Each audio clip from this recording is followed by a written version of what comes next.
All plants need sufficient water to germinate, grow, and produce fruits and vegetables, but there are ways that we can conserve water in our vegetable gardens, like planting in raised beds, adding mulch to retain soil moisture, and using drip watering systems. And there are some vegetable plants that grow very well with minimal water needs since they ripen quickly and use less water through the summer. Here are just a few. Miniature varieties of bell peppers need less water for fruit development than other larger varieties. One such variety is the Mini Bell Blend, an heirloom pepper that matures in 60 to 80 days. The 2-inch fruit comes in red, yellow, green, and purple colors. They have thick skins which retain moisture, but they still have all the crispness and sweet flavor of standard-sized bell peppers. Eggplants are a very drought-tolerant vegetable plant that will, once established, continue to produce through the heat of summer, even when other vegetables start to slow down. One variety I like is called listata, which is one that does really well with less water. The 5 to 6 inch long fruit is beautiful with white and purple stripes and a very thin skin that doesn't require peeling. It's ready for harvest in 75 to 90 days and has a wonderful flavor. Okra is an underappreciated vegetable that's easy to grow. It's a staple in southern dishes, but it grows very well in dry conditions everywhere. One variety is called Baby Bubba, and it's only half as tall as other okras and grows well in large containers.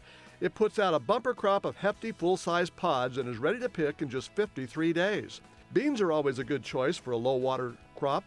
Pole beans, as well as bush beans, get by with minimal watering. Most beans are ready to harvest in 60 to 80 days, and some bush-type green beans mature as early as 55 days from planting. Other bean varieties, including lima beans and black-eyed peas, are also well suited for hot, dry climates.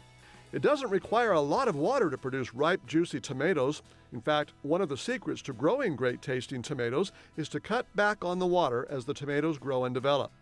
One of the best varieties for low-water use is the Early Girl, a very popular hybrid tomato among home gardeners, since it reaches maturity in as little as 50 days. There are hundreds of tomato varieties, but some are more drought-tolerant than others, including cherry tomatoes, which give you a constant crop of bite-sized fruits, and brandywines, a larger and very flavorful tomato with darker skin.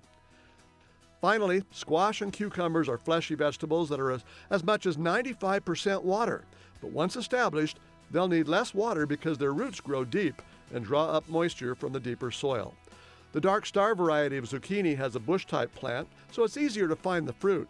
You'll get lots of 6 to 8 inch squash throughout the summer, ready to pick in just 55 days. Armenian cucumbers are one of my favorites. They're long and slender, often growing 2 to 3 feet long. They have a lighter green color, and you don't even need to peel them.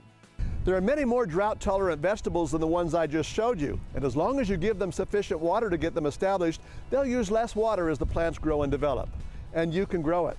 For Idaho's News Channel 7, I'm Jim Duthie.